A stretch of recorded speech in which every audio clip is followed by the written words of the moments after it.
Tuition मैं हूँ आपका दोस्त होस्ट आरजे अमन और आज हम आए हुए हैं राया के मार्ट के सीएचसी में, जहाँ पर हमारे साथ medical superintendent sir doctor Jitesh sir मौजूद हैं। सर सबसे पहले आपका बहुत बहुत स्वागत है। थैंक यू सर, जैसे कि आज 16 मार्च है और 16 मार्च को हम राष्ट्रीय टीकाकरण दिवस मनाते हैं और साथ ही खसरा टीकाकरण दिवस मनाते हैं। तो सर अभी जो हमारा करंट का टॉपिक है वो खसरा टीकाकरण दिवस के ऊपर ही है। सबसे पहले आप जानना चाहूँगा खसरा आखिर होता क्या है?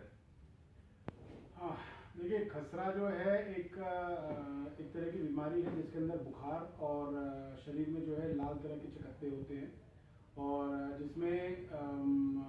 जिसकी वजह से क्या और ये फैलने वाली बीमारी होती है कि अगर समझो अगर अगल बगल में किसी बच्चे को खसरा हुआ है, इस तरीके का अगर कोई लक्षण है तो अगल बगल में भी ये चीज़ें फैलती है। जी सर। सर बात करूँगा गर्भवती महिलाओं के लिए, तो गर्भवती महिलाओं के लिए क्या खतरा हो सकता है इसमें? गर्भवती महिलाओं के लिए ऐसा इसके अंदर कोई बहुत ज़्यादा रिस्क फैक्टर नहीं होता है, क्योंकि एक्चुअल में ये एज ग्रुप में होता है। ये जो है जीरो जो है अप्रॉक्सीमेटली 15 साल तक के बच्चों को ये खसरा होता है। उसके बाद ये खसरे के लक्षण चले जाते हैं। जी सर। सर किन लोगों को ज़्यादा सावधान रहने की ज़रूरत है खसरे से? ये छोटे बच्चों को ज़्यादा सावधान रहने की ज़रूरत है और जो बच्चे खेलते कूदते हैं, स्कूल वाले बच्चे हैं, क्योंकि ये जैसे मैंने आपको पहले बताया कि ये फैलने से होता है। अगर एक बच्चे को हुआ है तो उसमें स्कूल में जैसे बच्चे खेल रहे हैं या पढ़ रहे हैं तो उसमें अगल बगल में भी होने की संभावना बहुत बढ़ती है। जी सर। सर जैसे टीकाकरण होता है तो अपने सीएचसी में टीकाकरण का कोई स्पेसिफिक डे डिसाइडेड है?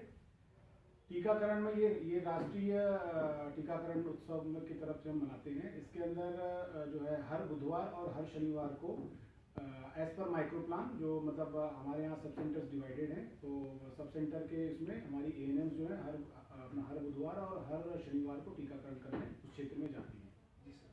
सर इसकी कोई दवा भी होती है स्पेसिफिक? इसकी ऐसी स्पेसिफिक दवा नहीं होती। इसके लक्षण के हिसाब से इसका ट्रीटमेंट होता है। जैसे कि अगर बच्चे को बुखार बहुत तेज रहता है तो उसकी दवा दी जाती है। कुछ बच्चों को खांसी होती है, नाक बहना है तो उसकी दवा होती है। बाकी कुछ बच्चों को जैसे हल्की फुल्की खुजली का भी कभी कभार होता है तो उसके अंदर उस तरीके की दवा दी जाती है। जी सर। सर अगर मैं गवर्नमेंट की बात करूँ, गवर्नमेंट की तरफ से कोई इसके रिगार्डिंग कोई योजना चल रही है फिलहाल अभी?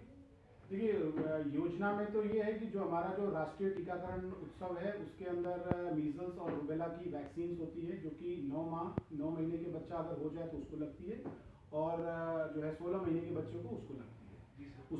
उसमें जो है कि और अब जैसे किसी क्षेत्र में अगर हम मान लें कि किसी क्षेत्र में किसी बच्चे को मीजल्स के ऐसे खतरे के लक्षण आते हैं तो हमें जब सूचना मिलती है तो हम उस पूरे क्षेत्र का अपना निरीक्षण करवाते हैं कि ऐसा कोई संभावित बच्चा और कोई तो नहीं है। अगर उसमें होता है तो उसके अंदर हम उस बच्चे को विटामिन ए की सिरप भी पिलवाते हैं और उस लोकल एरिया में हम एक्स्ट्रा एक अपना मीजल्स का और जो एमआर वैक्सीन है उसका एक एक्स्ट्रा डोज दिया जाता है।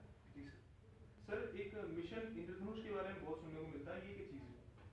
ये वही जैसे मैंने आपको बताया कि राष्ट्रीय टीकाकरण उत्सव है, जिसके अंदर हमें जो है अपना टीकाकरण होता है। जो मैंने आपको बताया कि जब बच्चा पैदा होता है उस समय से लेके बच्चा 16 साल का तक हो जाता है, उस समय तक के पूरे उसके शेड्यूल हैं। उस शेड्यूल के अकॉर्डिंग सारी चीज़ें जो है आशाएं जो है उनके सर्वे लेती हैं और उस सर्वे के उसमें सारे बच्चों को टीकाकरण किया जाता है।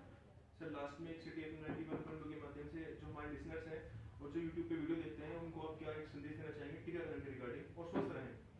संदेश में देखिए सबसे महत्वपूर्ण है, क्योंकि हमारा जो मार्ट है वो रूरल एरिया है, यहाँ पर शहरी क्षेत्र नहीं है, तो इसके अंदर एक कुछ एरिया में हमारे जो है टीकाकरण से मना करने वाले बच्चे जो घर परिवार होते हैं, इनके लिए मैं विशेष करके, और कुछ बच्चे जो कुछ परिवार ऐसे भी हैं जो कि इसको सीरियसली नहीं लेते हैं, तो उनको मैं कहना चाहता हूँ कि ये जितने भी जो सरकार के द्वारा ये टीकाकरण करवाया जा रहा है, ये आपको और आपके बच्चे को बहुत तरीके की बीमारियों से ही आपको मुक्त करवाता है।